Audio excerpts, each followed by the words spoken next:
So I think that we can start. Good morning again, or good evening for someone. Sorry, depending on where you are. Welcome on our webinar about ecofeminism.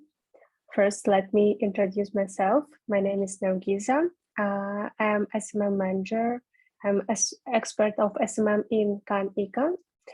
I'll be responsible for hosting this webinar today. I'm glad to welcome and to see you. So I want to tell that today we will see a presentation from our activists from every EECCA region. And today, firstly, start Zeynep from Kyrgyzstan. I have her presentation and can share with presentation right now. Okay, thank you, Nargiza. Hi, everyone. My name is Zhanna Rakhimova. I'm joining you from the US. That's why it's dark outside. You will see the sun slowly creep into the background as the time passes, but I'm really happy to talk to you about ecofeminism today and introduce you to the concept. I know it's a very unfamiliar concept. A lot of people don't really know what ecofeminism is, but it's an essential topic to address climate change issues with. And when Nargiza starts the presentation, I'll start talking about what I do and why we're here to talk about ecofeminism. Feel free to stop me at any point and ask me any questions if you have any concerns or anything that you don't quite get. But yeah, I'm happy to share anything, answer anything. Do you see presentation? Yep. Yep. Okay, cool. Thank you. So to introduce the concept, I thought about reading out this interesting quote that got me started in ecofeminism and that got me interested in it. Agriculture and the rise of sedentary villages and towns were feminine creations, but civilizations and warfare were not. They spell the end for the Great Mother. It's a bit of a romantic way of approaching what ecofeminism is, but at the end of the day, it shows how separated I'm so sorry, separated women are from the environmental legislations and political decisions. Women, as we may know, feminists, women are separated from decision-making processes and government policies. We don't have the same amount of rights in, well, not rights, but we don't have the same platform that men have in government politics that allow us to show our unique perspective, female perspective in climate change. Sorry.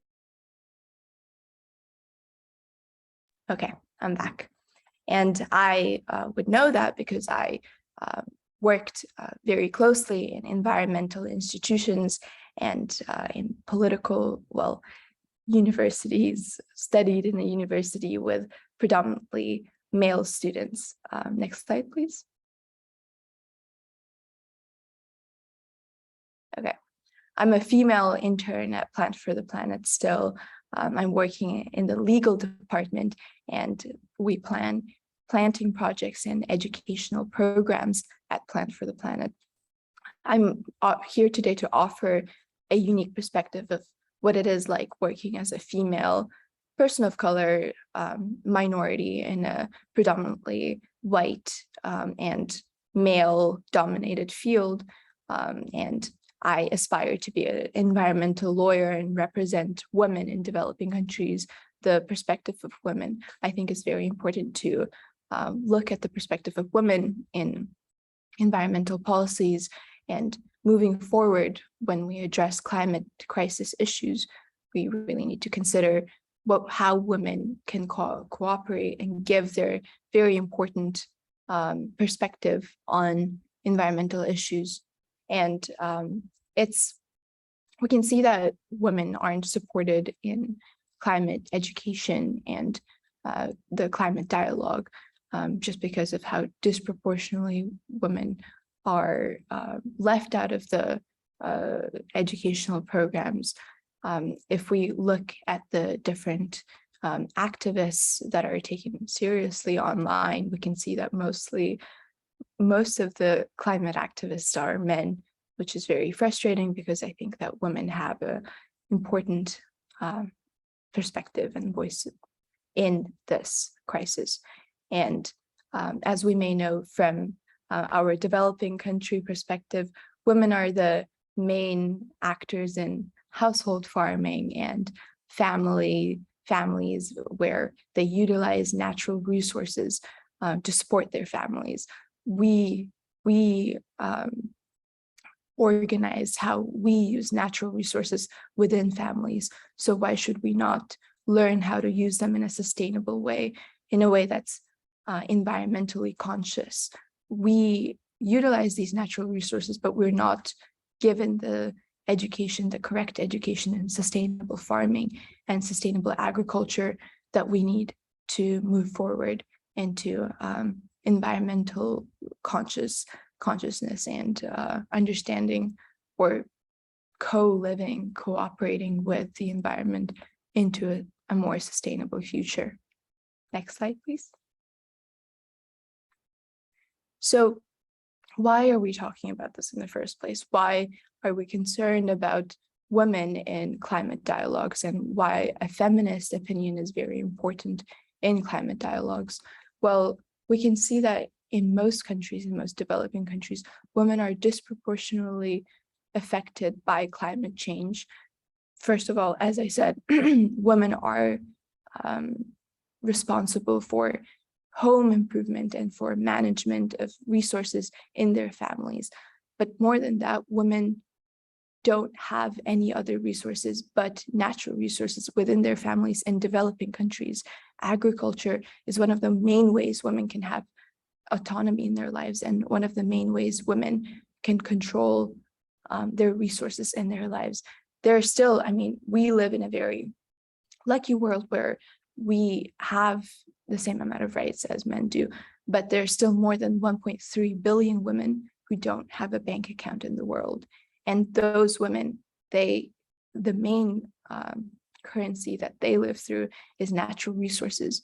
And when natural resources deteriorate through climate change and the climate crisis, women are the first people to get impacted, where they lose their capital, they lose their money, and their money being the natural resources, whereas the men tend to have investments in financial investments that stop them from getting disproportionately affected by the climate crisis. And in climate crisis situations, women have been shown to be impacted more, both physically and economically. Physically being that, well, more women die in climate crisis situations. So as natural disasters that are induced by climate change increase, then we have more women that die and more vulnerable minorities that get impacted by the climate crisis. So next slide, please. So why do we need ecofeminism, other than the fact that women have been impacted more severely by the climate crisis? Well, the irony, the funny part, or the sad part of all of this, is that men are the largest emitters of carbon in every system. Environmental impacts are gendered. Men cause, on average, 8 to 40% more emissions than women, mainly due to their mobility and dietary behavior.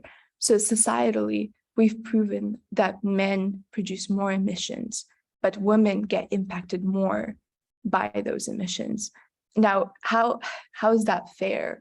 How does that support sustainability in any form? It seems very frustrating that as women, we have to deal with the climate crisis and the natural disasters that are induced by the climate crisis and global warming. And also, we do not create most of the emissions, and we have less say in how these emissions are managed.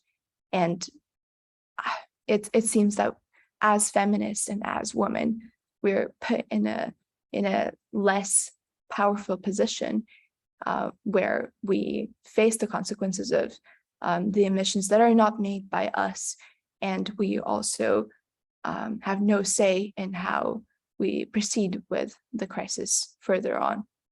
So, and economic power, therefore, is still unequally distributed, where when the emissions are generated, we have less economic power and less investments to say what we want in society and how we can, what industries we invest in. Men have the more economic power threshold in society, which allows them to choose what sort of industries they invest in. And at the moment, the main industry that they're investing is the fossil fuels, which, if women had equal economic power, possibly the main investment industry wouldn't be the fossil fuels, and possibly it would somehow even out. But we haven't reached that point where women can economically impact in society as much as men do. So, and in environmental politics and in decision making in environmental policies, we have an underrepresented population of women. We have majority males in most parliaments. We may know this from our own countries, where the government is mostly male, and the politicians that are responsible for environmental policies and agriculture are mostly male. It's a male-dominated field, with women not being the ideas and perspectives of women not being represented right. And remember what I said earlier about women having women controlling the natural resources within their families. Well, first of all, they're responsible for those natural resources, but they have no say in how they're dealt with on a political level, in politics, in their governments. They're responsible in their families for these natural resources, but they have no say whatsoever when it comes to deciding what environmental policies we've put forward. Now, how does that logically coexist, where we can say that as women, we know how to deal with natural resources, but we can't say what we think on a societal level? It seems really frustrating as a feminist for me, and as an environmentalist, where I want every single perspective to be considered, to see that happening. In the EU member states today, the 70% population of environmental ministers are men, 70%. And 70% just shows the disproportional representation of perspectives in the climate crisis. And it shows that we need a platform for women, and we need a platform for a new environmental perspective that isn't male at the moment. And it's of course, we have to acknowledge that this problem isn't only rooted in feminism, in the disproportional voices, in the disproportional way that women have voices in this issue. Minority populations, so populations in the LGBTQ community, or populations of different races within a system, are minorities too, and they get disproportionately affected by these issues, and they don't have a voice in society either. However, feminism being a very long-standing movement, provides a platform for these minorities where we we show them an example of how we can move forward in incorporating minority voices in these conflicts to create a larger set of perspectives. We set an example of how we can elevate minorities and how minorities can speak in these climate issues. And through our set path, or through the path of ecofeminism, these minorities can proceed and have place in the government and have equal rights as the men in politics. Next slide. Since I like reading quotes very much, I thought that to understand more clearly what ecofeminism is, I'd read a quote by Myqty Women, the biggest ecofeminism in one of the biggest ecofeminisms in the United Nations. So she says, if you're invisible in everyday life, your needs will not be thought of, let alone addressed in a crisis situation. Humanitarian programs tend to be heteronormative and can reinforce the patriarchal structure of society if they do not take into account sexual and gender diversity. Just to repeat the first phrase, if you're invisible in everyday life, your needs will not be thought of, let alone addressed in a crisis situation. Now, I assume we're all here because we're a feminist in some sort of way. I'm a feminist, definitely, since I come from a developing country and I care about elevating women very much. And we all know that in developing countries, women in a family or in a government has less power than a man. And sometimes the opinions of women get unheard and not considered in these situations, in familial situations, in the classroom or in a family. I mean, I'm from my own experience in college, even in America, I know as a woman, I don't get taken seriously at times, and my opinion doesn't matter at times because I'm a woman. And I think that's very frustrating because women have a very important perspective, which is different than that of men. And because of this issue of gender inequality, the climate crisis isn't addressed correctly. In the climate crisis, as I've shown before, women get disproportionately affected by the effects of the climate crisis, but then they're not heard. Imagine having a person be more affected by somebody throwing a ball at them, but not asking them, hey, do you not want the ball thrown at you? What do you want? Imagine turning to a person that is less affected by the ball, that is perhaps slightly hit by a ball, less than that with the first person, and asking them, hey, does the ball bother you? Do you want us to take away the ball? We're not asking the person that's most affected by an issue what their perspective is in that specific issue. We're not asking them whether they want the ball to be there or not. We are turning to the person least affected by the ball, who may say, it's okay, I don't mind the ball whatsoever, it just hit me just a little bit and I can ignore it. We're asking the person that's least affected and that's least affected in the system what their opinion is, and that's not right. We need to consider all opinions in the climate crisis, especially of those that have been heavily impacted by the climate crisis. Okay. Next slide. So how do activist organizations correctly approach ecofeminism? Working for the planet made me realize that there are many ways that an organization can be more ecofeminist and consider women more in their system.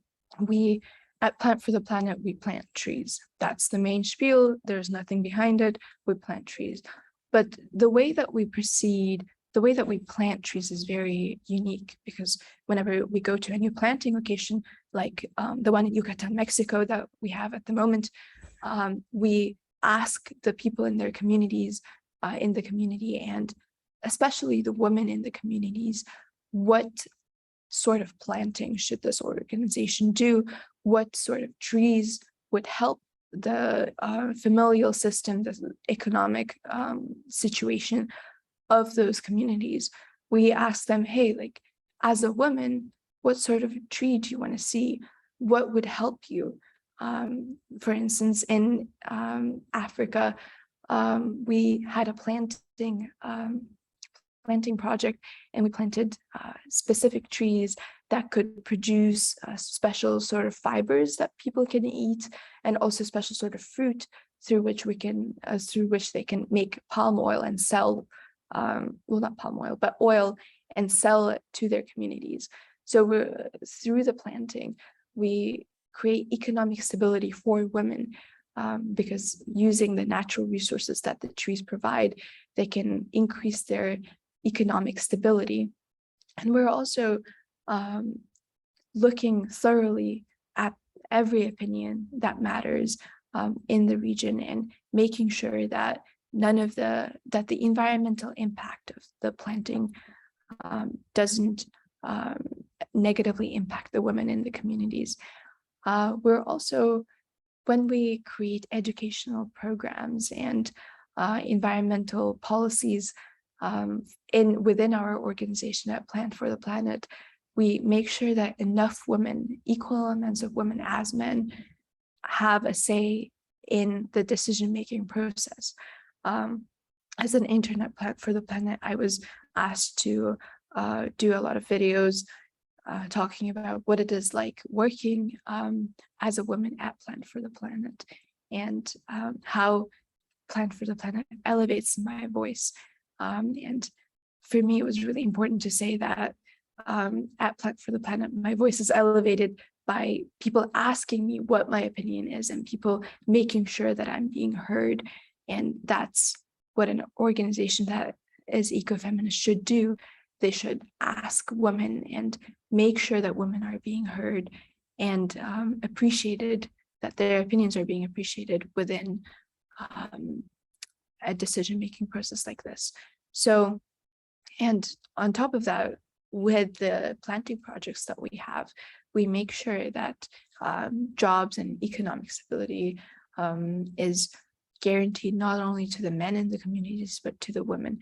On the picture, you can see the planting project that we had in South Africa, where women were encouraged to come and participate in the planting process and learn sustainable farming techniques that they could later use to work with and to financially benefit from. So that was a wonderful, wonderful thing that we did, which was helpful in the long run. And I think that environmental organizations need to take in a feminist perspective and approach climate change issues with a feminist mind. The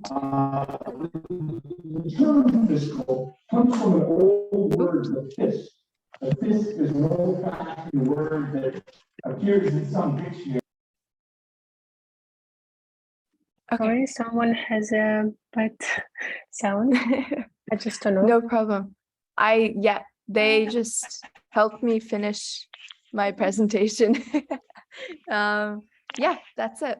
If you have any questions, don't hesitate. Please ask. Happy to answer anything. Thank you, Zhanna, so much. So if you have a question, you can write to chat or just ask to Zhanna, and we'll so glad to answer. I will open the chat.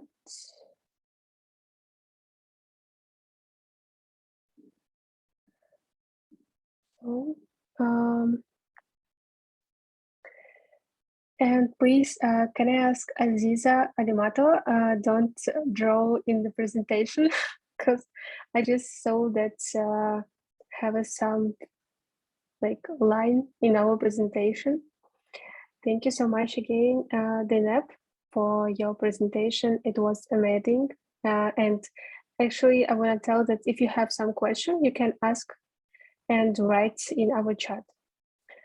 The next speaker, Natalia Idrisova, trainer consultant on energy efficiency and climate change eco-activist, member of the EECCA Climate Network Board from Tajikistan. I have a presentation too. I will share with you. Okay, I can start, Nargisa. Yes.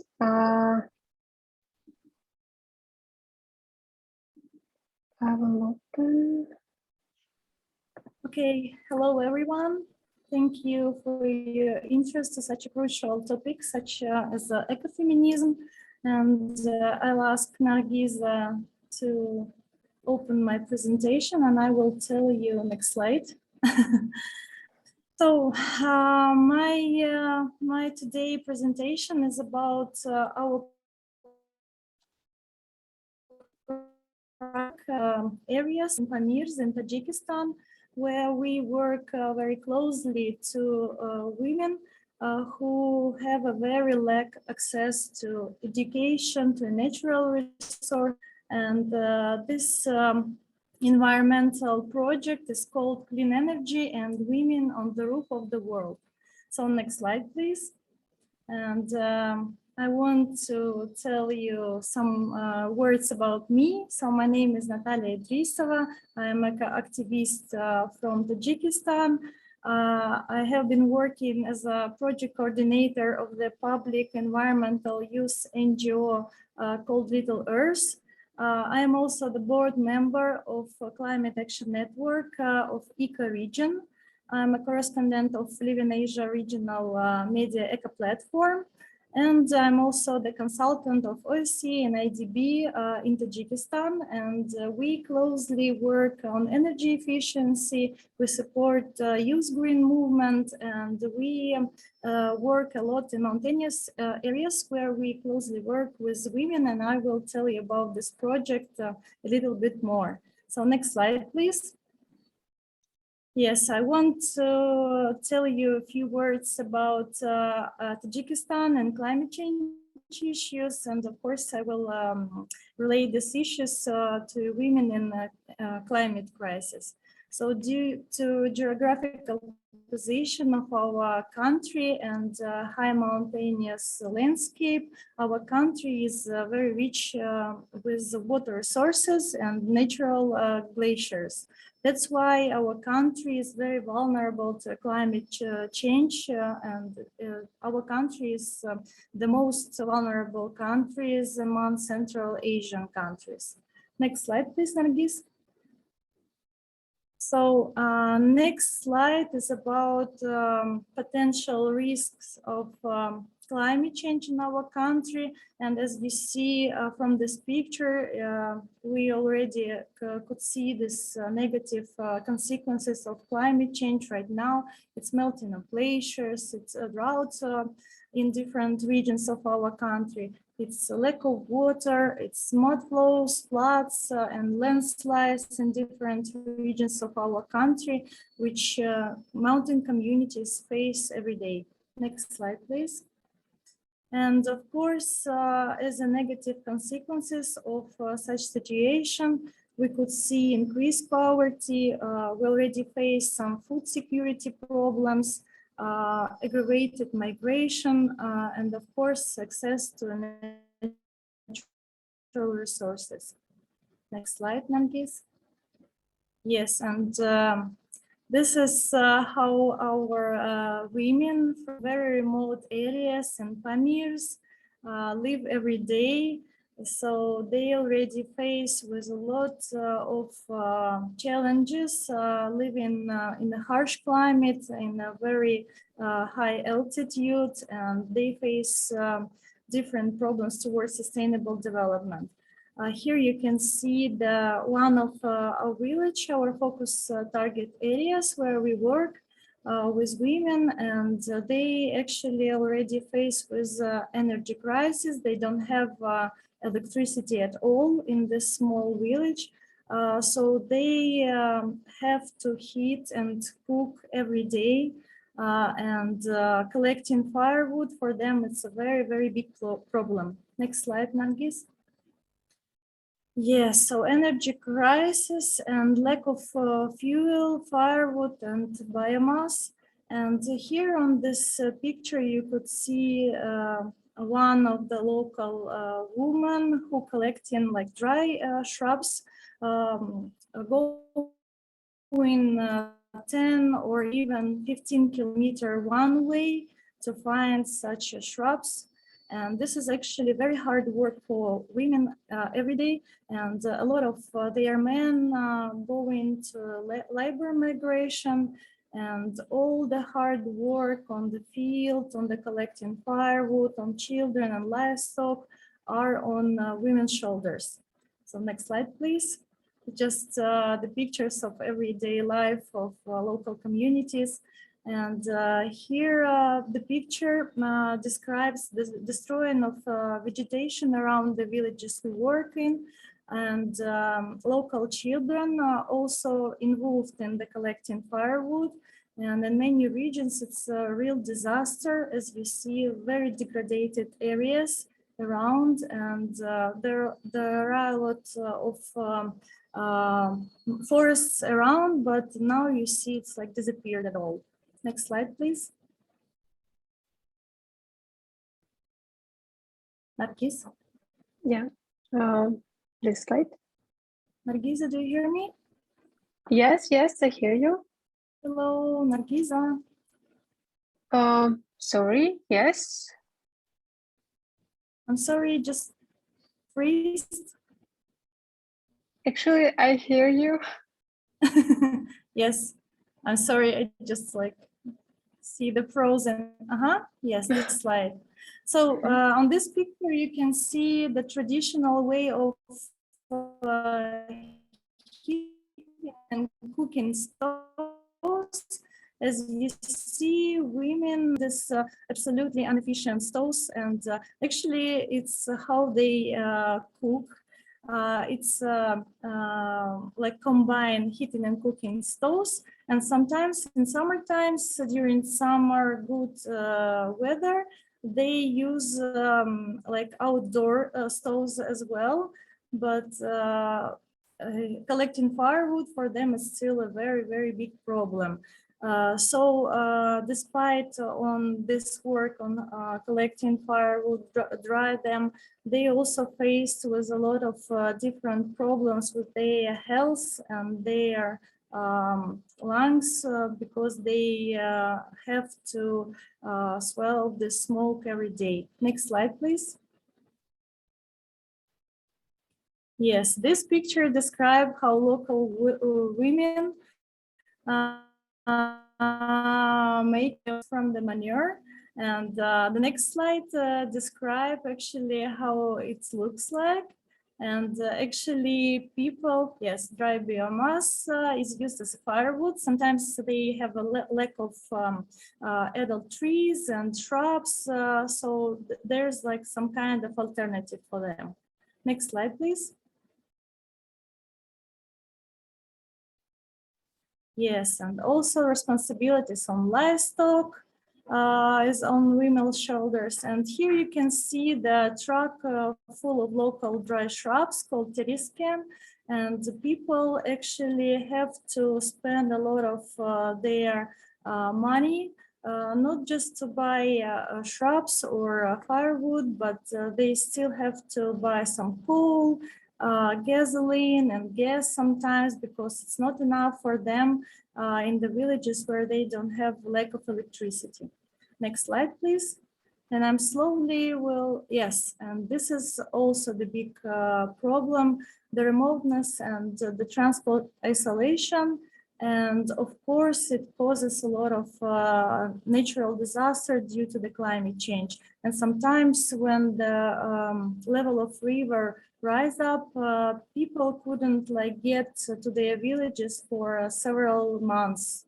Next slide, please. Yes, and of course, we could see a lot of frequent and instant natural disasters to the climate change. And of course, in these areas where they located very close to the mountain glaciers. Next slide.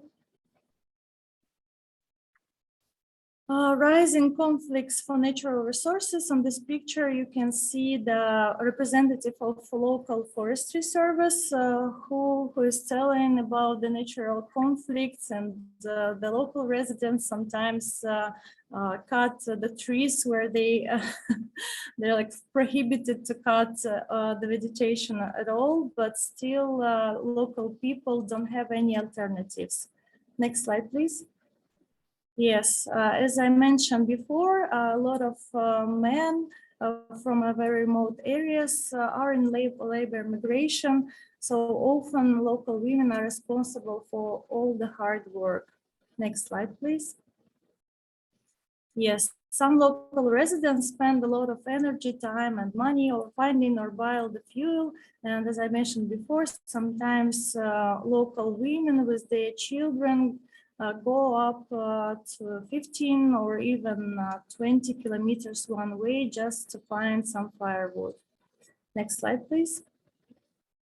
And right now I want to tell you about our project, what it's about. So our project assumes theoretical knowledge, skills and habits, practical knowledge and trainings, and of course the distribution of very useful energy saving equipment for our women beneficiaries, for their vulnerable families, as well as some different flexible solutions for them on how they can earn money when they already have and spare some time, free time, and some spare resources, how they can make self-development, and of course how they can participate in decision-making processes, not just on family level, but on community level as well. Next slide, please. So here you can see the exhibition on energy efficient technologies and some solar technologies which we provide in our target areas for the whole community, not just for our local women, but for the men as well.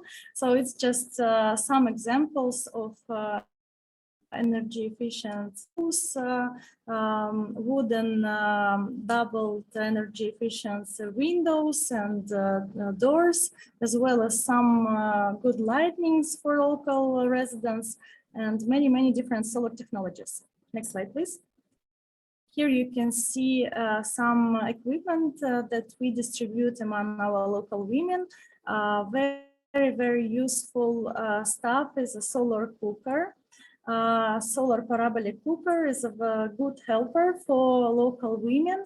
So from the early morning, they start to heat up the water, and then they can cook and even bake the bread on such equipment, because it uses just a solar energy. And in the mountains, they have a good and a lot of amount of solar radiation.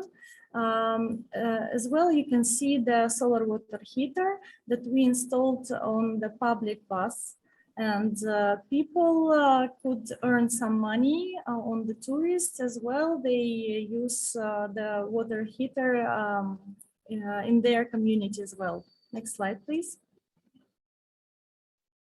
So the next technology, Nargis, please, next slide.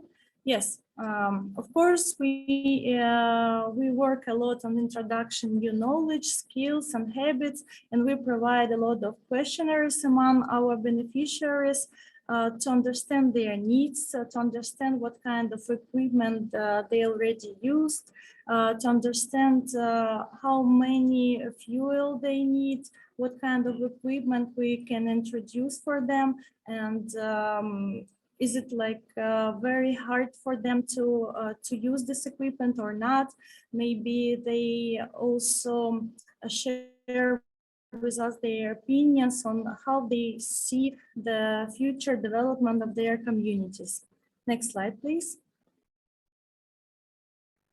Yes, as well, we provide not just a theoretical training and questionnaires and discussions, but of course, we provide some trainings. And here you can see the training on do-it-yourself water heater with local masters. And here the group of our women, the first time just taking in their hands some tools and trying to do a solar water heater that they will use near future in their everyday life, installed in their households, and not just to understand how they can do it for their own, but just understand how the solar energy could contribute to their everyday life. Next slide, please.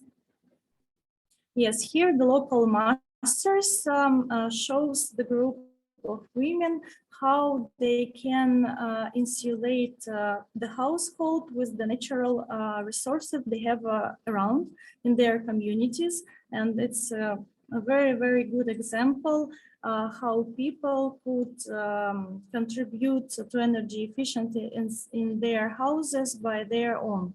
So it's like a very, very useful trainings, not just for local women, but as well we taught local masters.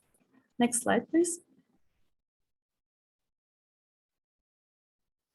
I already show you the solar parabolic cooker.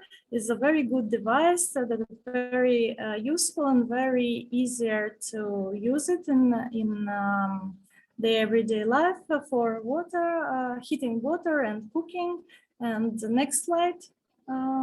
People even find out how to bake bread on such devices. It's a very good example how they like innovated these devices with some, next slide please, with some tricky things.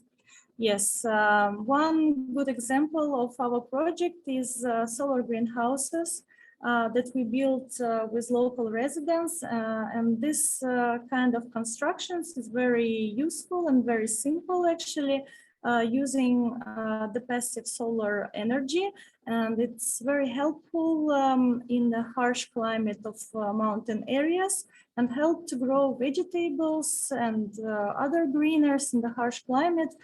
And from the March, even starting with February, local residents could plant some seedlings and even buy it to other villages where they don't have any solar greenhouses. This picture describes one of our devices, very energy efficient stoves that you can heat up with just wooden sticks without any firewood. So it could save you about 70% of fuel of firewood. So here my colleague shows how to heat up this energy efficient stove for the first time to our participant of our project. Next slide.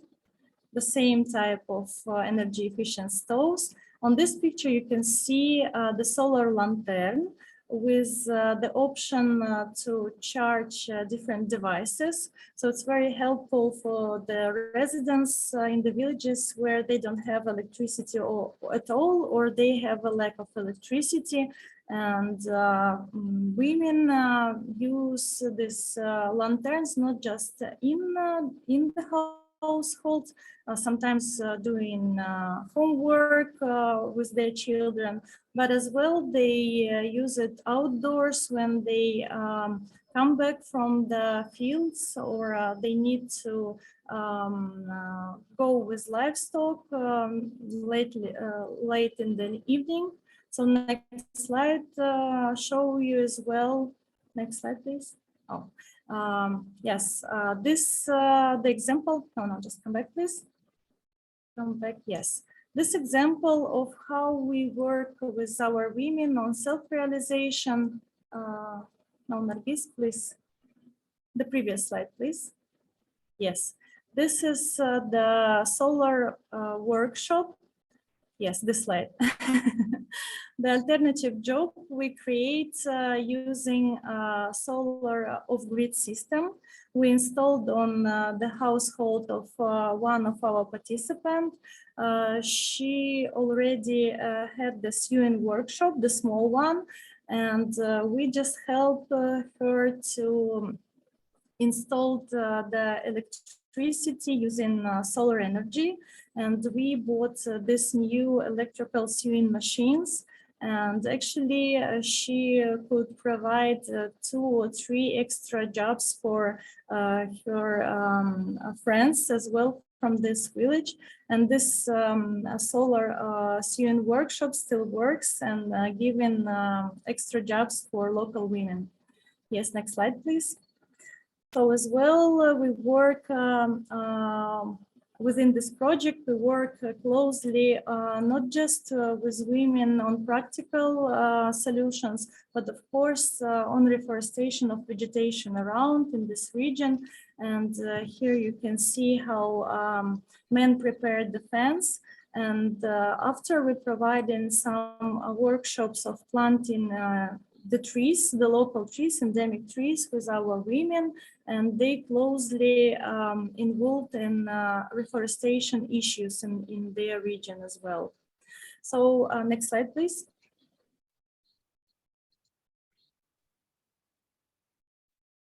Yes, the same, it's like seedling of endemic trees. Next slide, please. Yes, of course, one of the big and crucial issues of our project is to involve different stakeholders and to provide consultation with our local women and local authorities, representatives of local NGO, local forestry, with different businessmen as well, so women could understand and have access how to deal with different stakeholders in their region, and it's very helpful for them to understand how they can raise their voices. And as our focus group is women from a very remote areas, they actually don't have access to education and access to natural resources as well as men do. And at the same time, they first who consume the natural resources, being responsible for everyday work, managing their households work, working in the fields, working with livestock, with their children. That's why their opinion very helpful and very important. So we are making our women beneficiaries more confident during this project, more active, adapted to different challenges in their life. We push them to self-development. We're trying to find some different and flexible options how they can earn money, how we can help them to transfer this energy efficient models of behavior, and then in their side they will transfer this energy efficient models of behavior to their families and in the near future to their children as well. So now we see them more active, and we see their voices already raised up, not just on family level, but of course on community level. And for many years, it's already 7 years of this project. Many of our women started to earn money. Some of them even entered to university the first time in their life. For some active women, we provide study tours in different cities and in different regions, where we show them different organizations, different successful projects, and we help them to find some working and business contacts. And of course, in Central Asian countries, it's always hard to achieve success being a woman, because historically we live in a very patriarchal society where for women it's already assumes some certain gender roles, and it's almost no activism, almost no proper freedom of speech, of course, and due to our centralized government as well. So this small but very helpful project helps women in very, very remote areas to many challenges in their life. So I think next slide is the final one. Next slide, Nargis. Yes, and of course yes, the role of women in decision-making process. And here you see a big meeting with our participants and different stakeholders. During this meeting, they already proposed their opinion, their way, how they see the future development of their village. So it's the end of the presentation. Thank you so much. If you have any questions, please I have a quick question. I think that was a very, very nice presentation. Thank you very much. I'm very happy that your organization addresses women in these communities and finds sustainable solutions to these issues.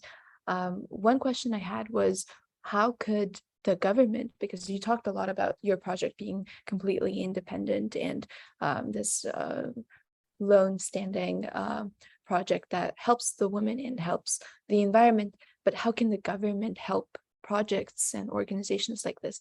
What would you expect? What do you expect from your government, and what sort of help would help your organization proceed and be better, other than obviously financial help? What would truly elevate your project? So this question is kind of very tricky, because we of course always have the international financial for our project, and as far as I know, our centralized government still don't support such kind of small project, as well as in very remote areas.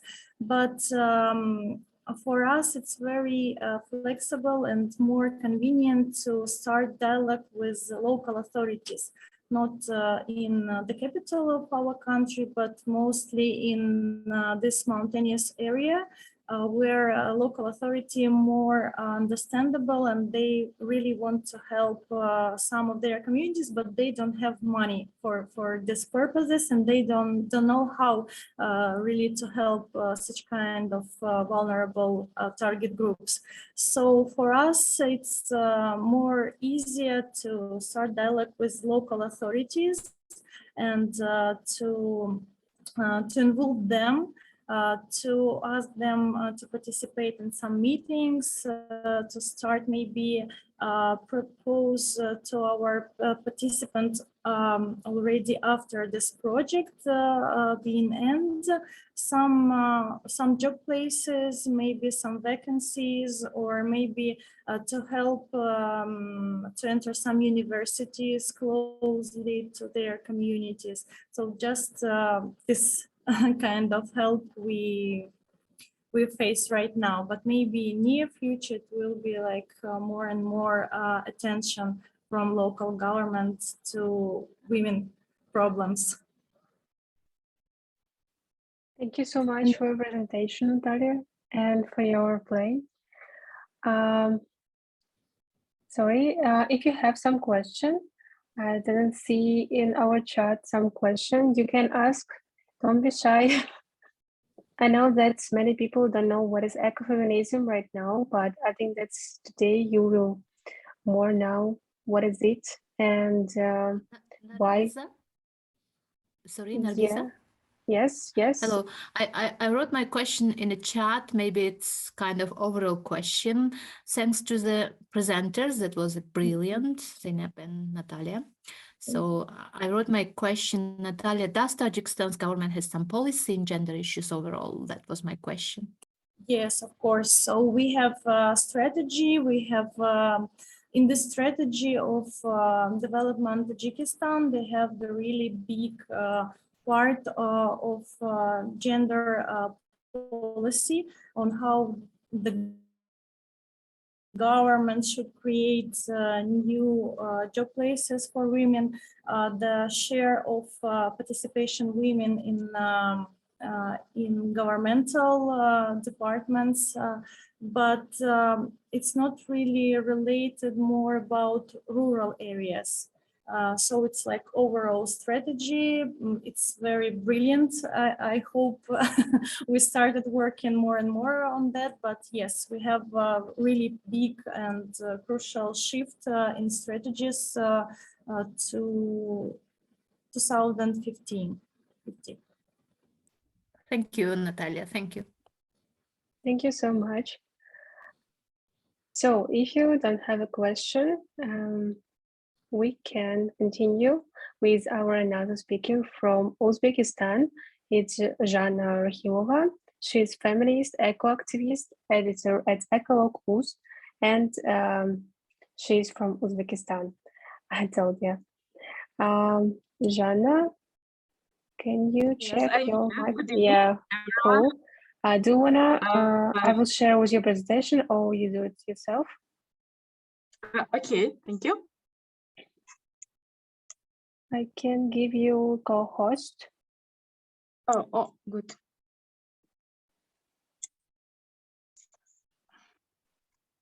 It seems Zhanna disappeared somewhere.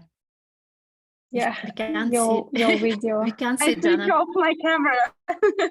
Oh, okay. No, maybe no, don't turn it off. you can. Just don't turn it off and just share your screen. Otherwise, Nargiza, you can share the screen anyway. Yeah. I think she's Maybe hosting by Zhanna, phone. you can. Yeah.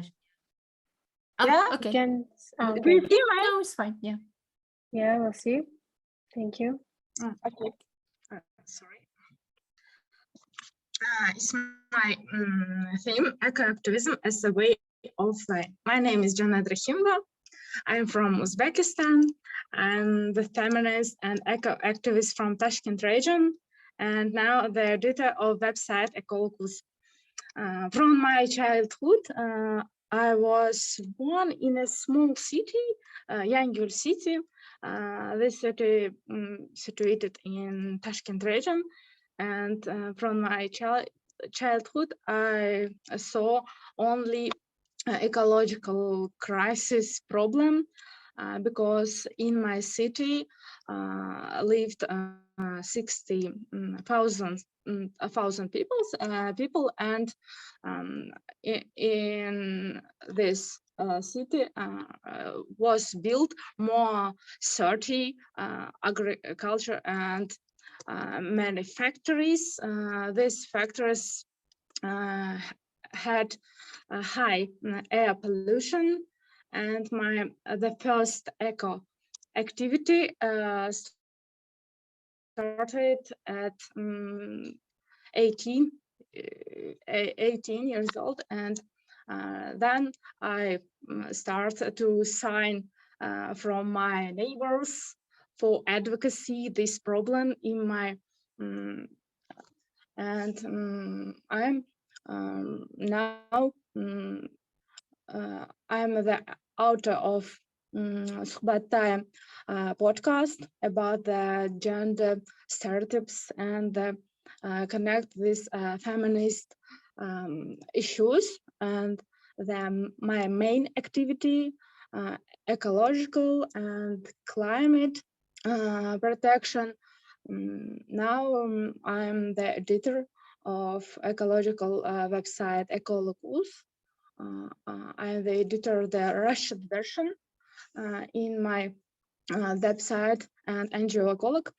We provide eco action, marathons, and blogging, and I'm actively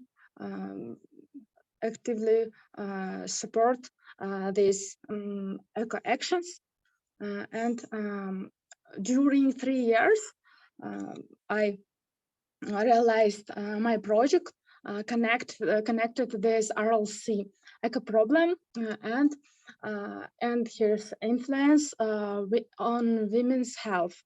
On these photos, you will see the problem that's this water and appeared newly problems and that the story of the woman who lives in the worst eco region, and my the main and the first reportage in this territory, and there are many diseases associated with environmental instability in this region in Kyrgyzstan, Pakistan. And I was in the first project, this project. Then we went to the Myqty region.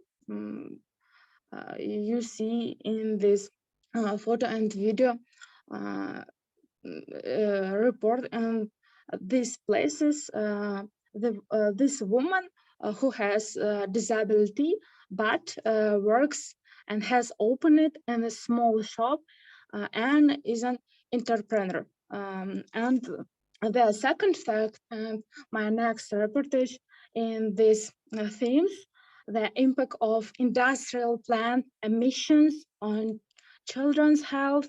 The first photo, you see a child with a spinal muscular atrophy, and the second photo, and child, this elephant is the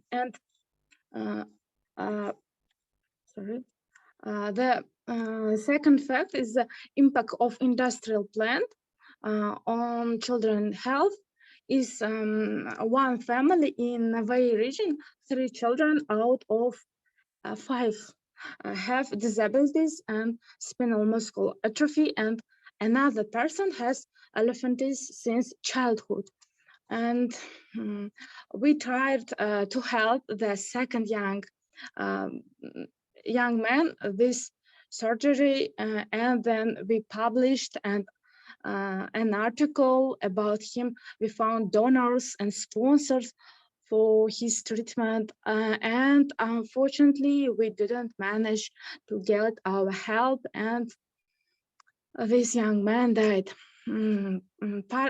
This put me under a lot of stress, and I didn't want to write articles or cover social issues for a long time. And I want to tell about now main activity in Ekolog.uz, Ekolog.uz project in Uzbekistan provide and support many eco activities, and now in 12 schools of Tashkent and Tashkent region, we do lessons about animal kindness and eco-literacy classes, and conducting informational campaigns on social media, Facebook, Twitter, Instagram, Telegram channels, and educated about ecological problems, and write about ecological crisis problem in Uzbekistan in media, in another social pages, and next point, educate young people the eco protection mechanisms. We do large projects last 2 years on ecology. we realized it with Deutsche Welle and Kazakhstan Media.net KZ. And this year, this my Tajikistan's colleague, we have one international environmental investigation project, and we research the pollution Sirdarya River on the states in Central Asia, and we think the main and high influence for next steps in ecology. And thank you very much for your attention.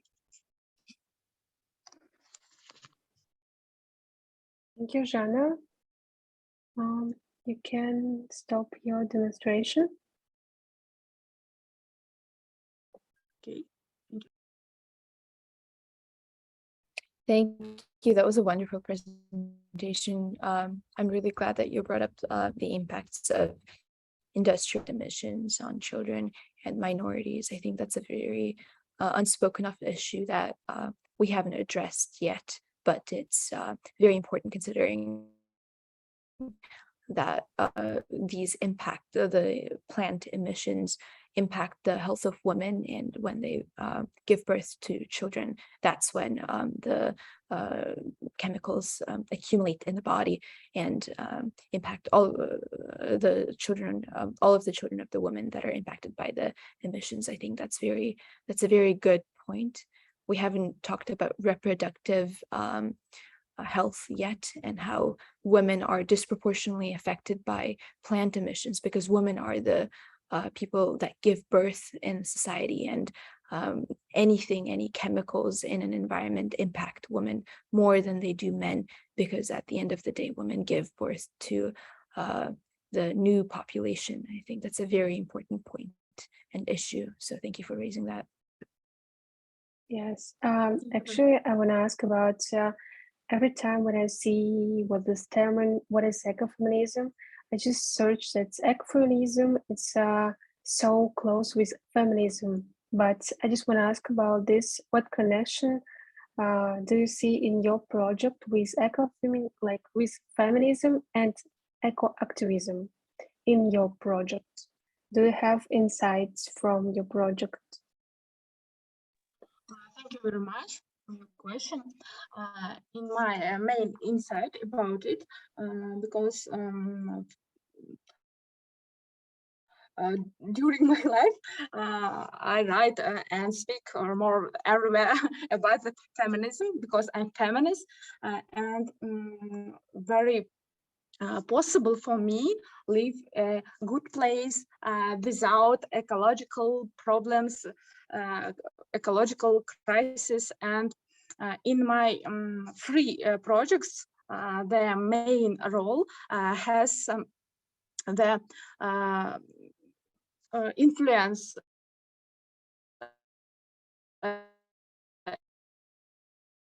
ecological health.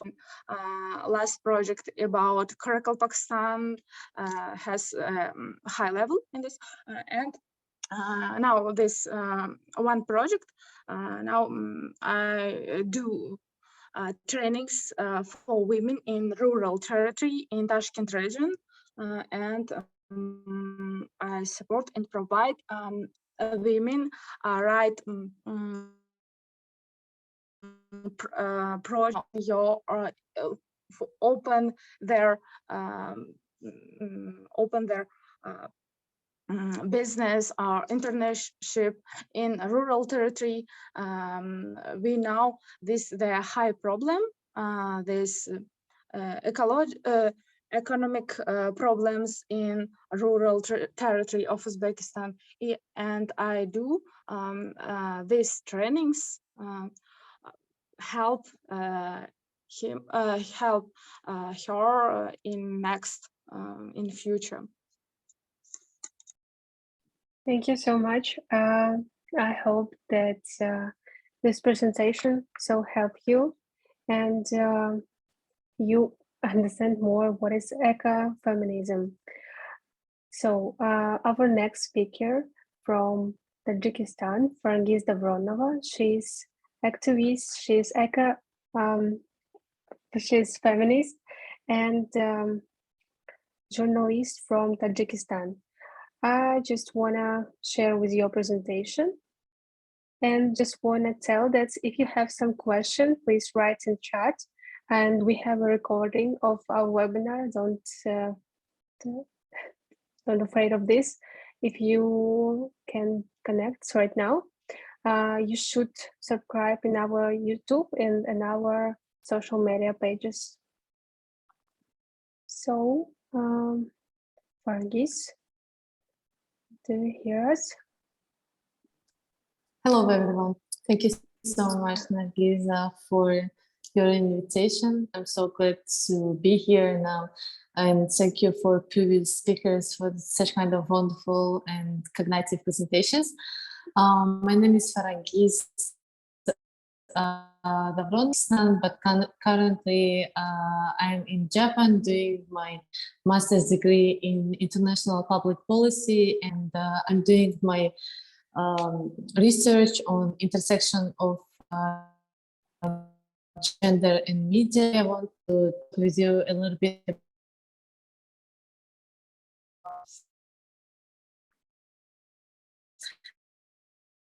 my page community and some difference. Is it the same, and why it's all important? Just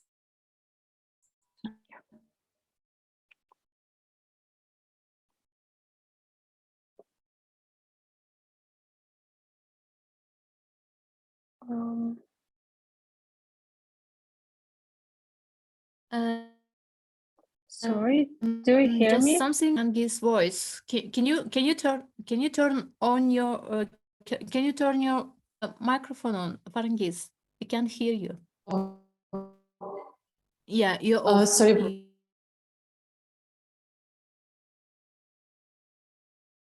You were off. Yeah.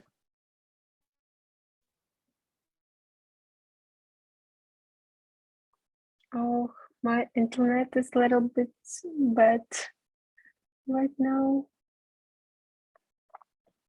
No, They're here. It's fine, but now I do. we can see your presentation anyway.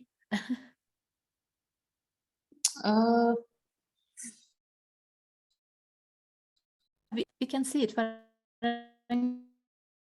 Just don't turn off you're turning off.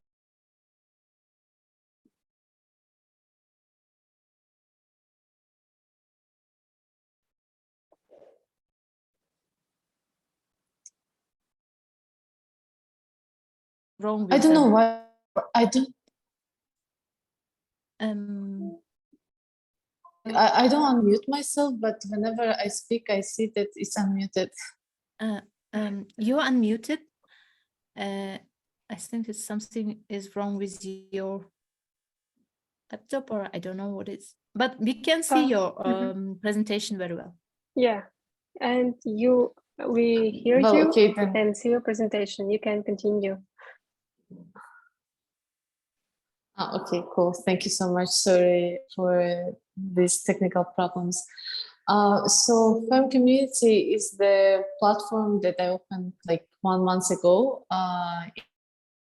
It's the first feminist community in Tajikistan, because before that, like we didn't have any platforms that would raise the problems that face Tajik women, Central Asian women, but with the focus in Tajikistan. And I hope that this platform might help to unite like different women of Tajikistan. Can you, Nargisa, make the next slide, please?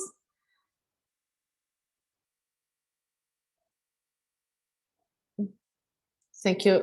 Because if briefly, the situation with feminism in Tajikistan is really bad, because we don't have any feministic organizations who would, for example, speak about women issues we can see that if we will consider the situation with, in different Central Asian countries, I think that the worst in Tajikistan situation is only in Turkmenistan, because, for example, it's around 2-3 years, the next slide, around 2-3 years when like we were trying to organize the first feminist meeting where we could talk about domestic violence, the problem which Tajik women face. Activists had the problem with the government, with the police. We couldn't try to cafe where we wanted to organize this meeting, and this whole activity was just cancelled. The next slide. So here is, for example, the girl who was organizing this event is Nursulu Gapurova. At that time, when she just gathered around I don't know, maybe 50 people, not more.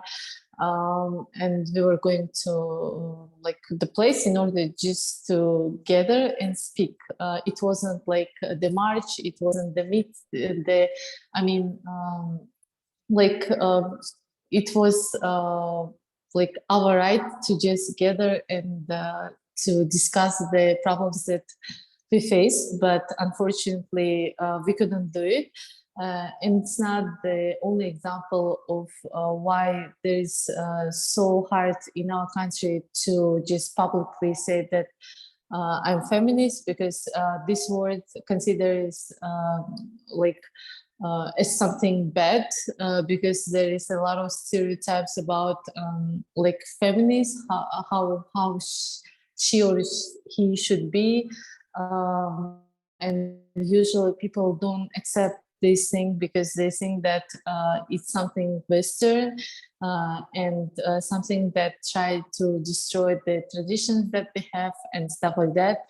Or another thing is that a lot of people use religion to mislead people by the religion. And the women have don't have even the basic access to the thing, for example, the constitutional right that they should government should provide. Unfortunately, the society, the government juridically say that you have this kind of rights, but in practical it doesn't work. For example, a lot of women, girls, they don't have access to education, or there is also the thing that women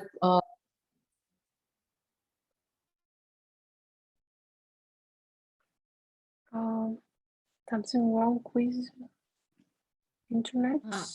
I think, yeah, she's got some internet problems, connection problems. Maybe we should wait for her to join again. Yeah. Yeah, actually, yeah. So that was very interesting presentation, and we're looking for the continue.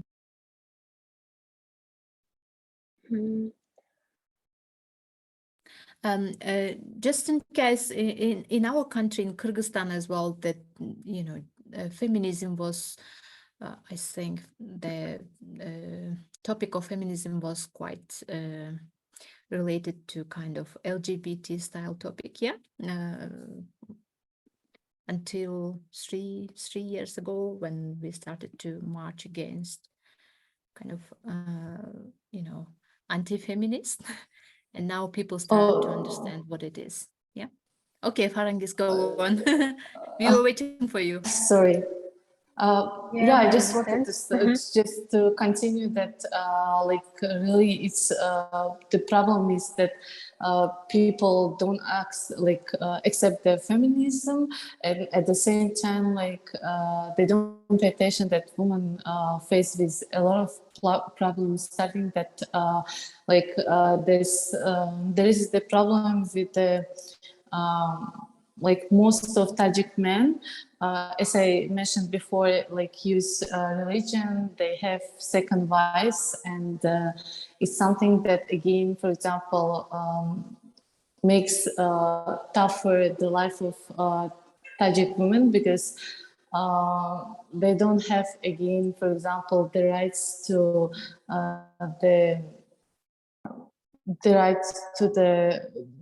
they don't have right, and as well as their children don't have right for the property of her husband, for example, and stuff like that.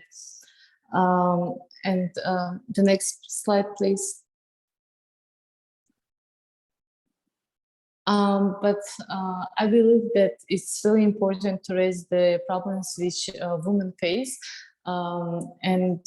This was one of the source why I started this initiative, because growing up in really conservative society, for me it was always, for example, especially even though I grew up in a Dushanbe, in a big city,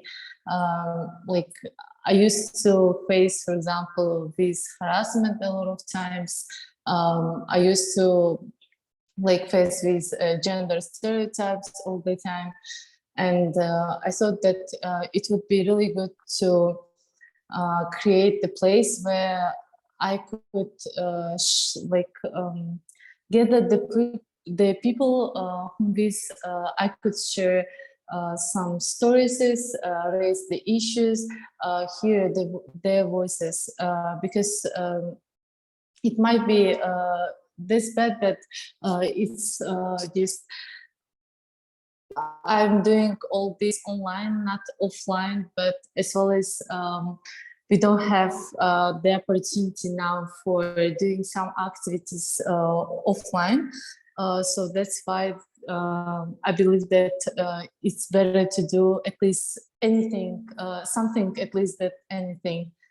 The next slide. Let's come to the ecofeminism.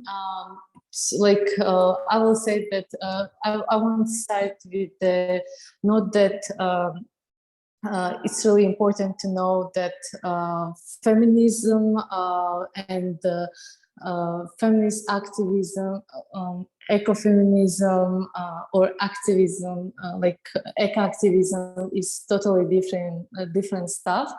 And they are not the same, because eco-activists can be just eco-activists. They mostly care about the environmental problems, about the nature, but their focus is only on this. They don't focus, for example, on women problems.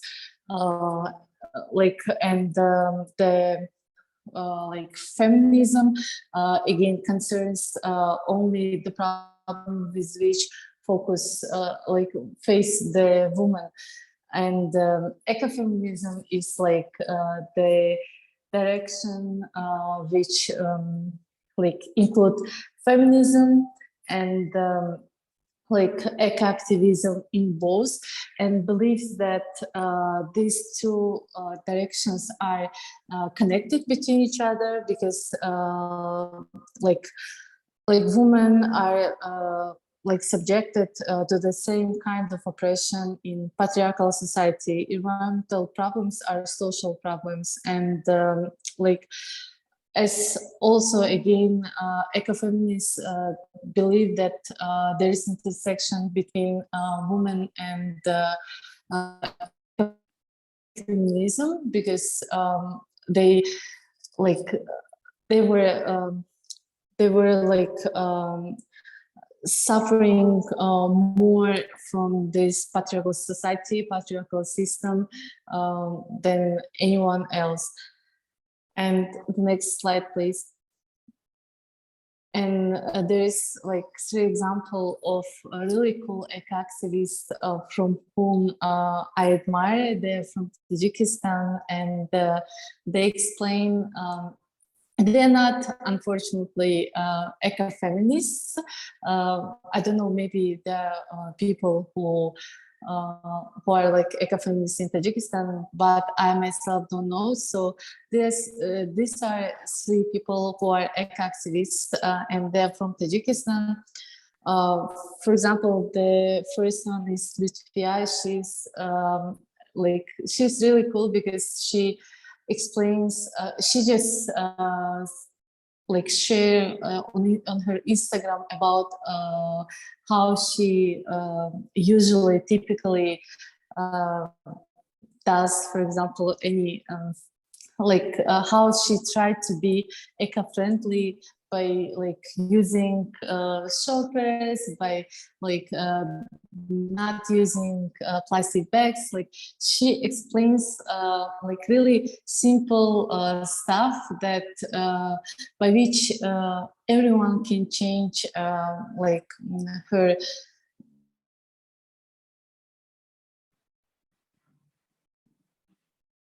like society. And another one is Anisa.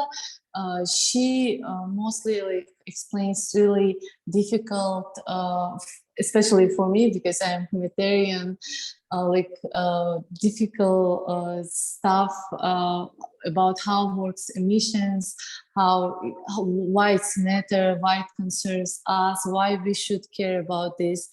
And another example of eco activist is Amir. He organized a lot of hiking stuff in order to show the beauty of the nature. He organized like really big activities about cleaning our city, cleaning Dushanbe, and he also one of those who tried to I guess that it was like last year and like 2 years ago, he was organizing a really big campaign about saving the trees with youth and with different international organizations. So these 3 people are people who really work in the field of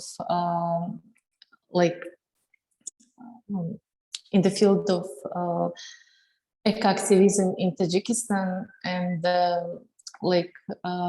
I myself personally, I do like real steps with the changing my attitude, but I cannot call myself as an eco-feminist because I think that I don't have the right yet to do so, because this is really serious and really difficult thing for me. My focus is more about on media and feminism, media and gender. And the next slide. And how we can make the other women's voices in underdeveloped regions heard, how we include them in environmental politics. I think that it's really important for us as people who care about what's happening around us, what's happening in our society, to just maybe we should start with including more women in decision making policies, because for example, only 70% of women are in parliament of Tajikistan, and I think that the statistic is really poor because again at that places more of the leading positions are in a man's hand. And we should we can make really big reforms if we will start including more women by giving them more opportunities, and again creating more activities for people in order to explain more about importance of ecofeminism, ecology itself. I remember that last year was organizing the organization, eco-organization that we have in Tajikistan, Маленькая Земля, was organizing, I guess, if I'm right, if I don't mistake, they were organizing really big debate tournament about the importance of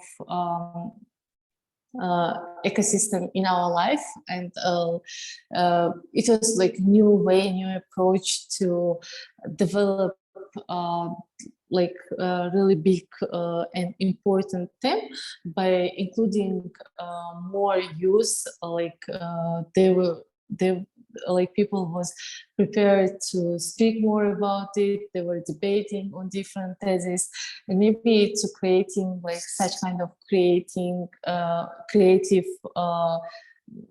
events where youth could get more knowledge about it, more knowledge which would be really easier to understand, really easier to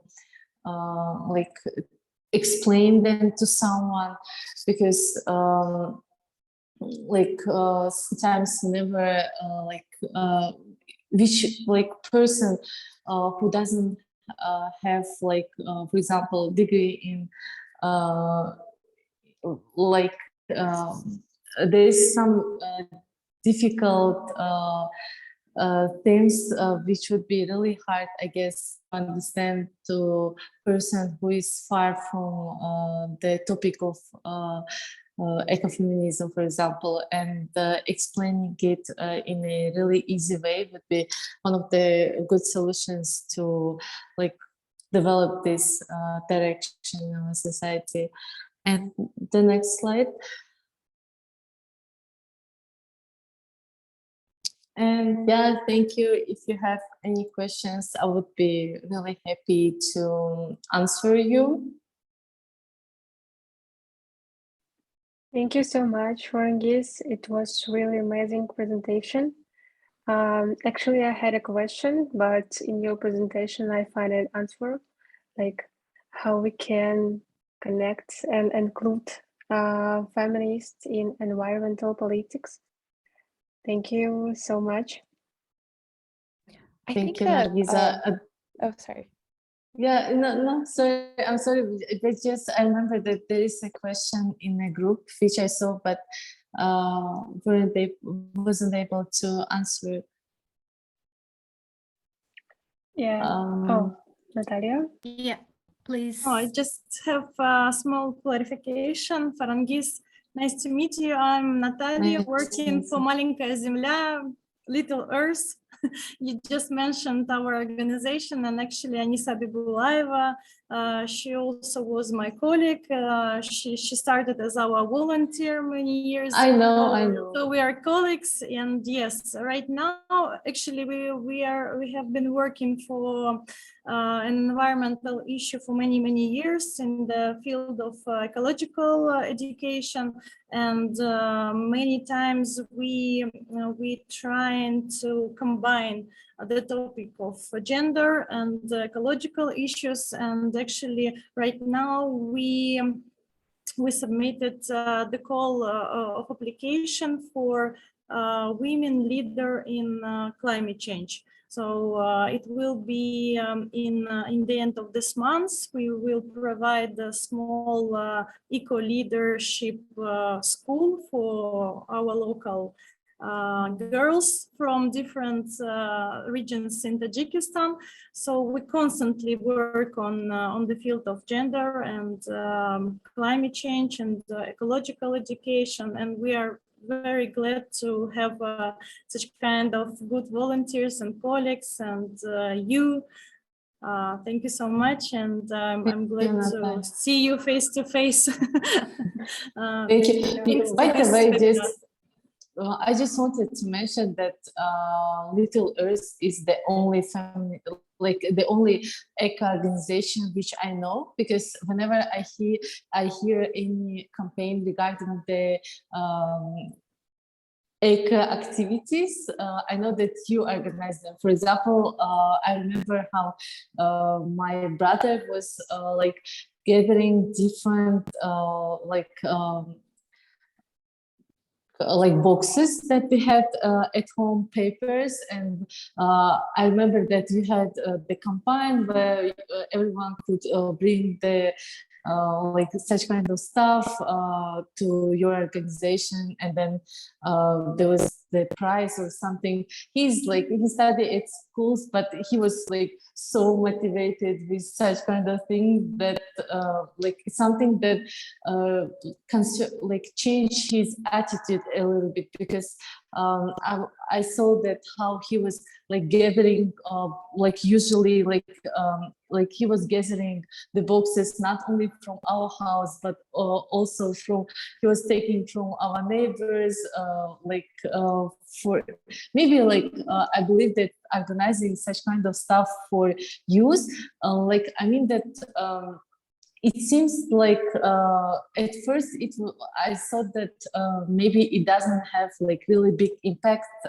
but when I saw how many stuff he gathered, I mean that people could just throw it, but he gathered all the stuff. And for example, your organization was one of the motivation to him to not throw it, but just go there and give it to you. And this like idea about organizing such kind of event for youth about gender with the like eco is really cool. I wish you like good luck, and I will try to search the link in order to share this with other people as well. Thank you so much.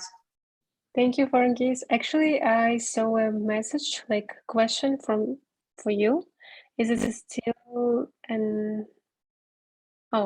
isn't it challenging to be eco-feminist active for Tajikistan being right now so far away from home?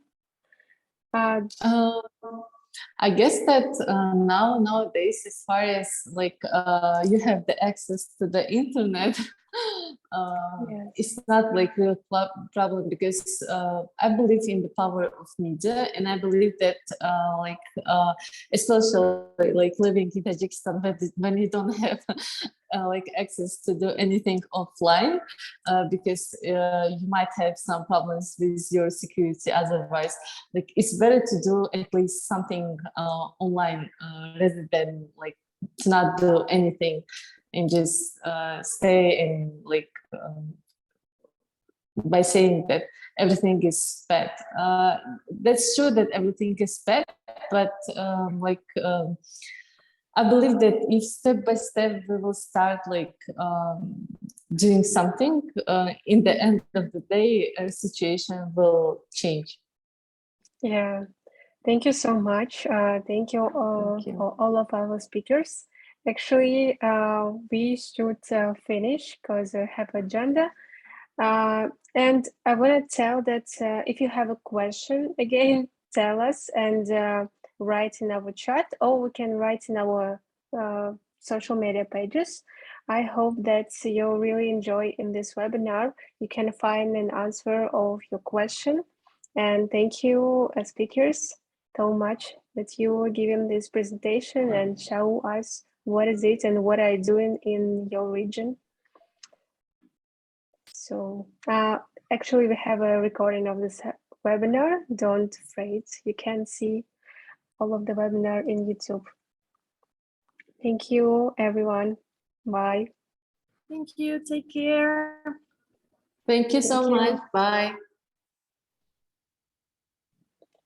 Thank you. Bye. Have a nice evening. Thank you.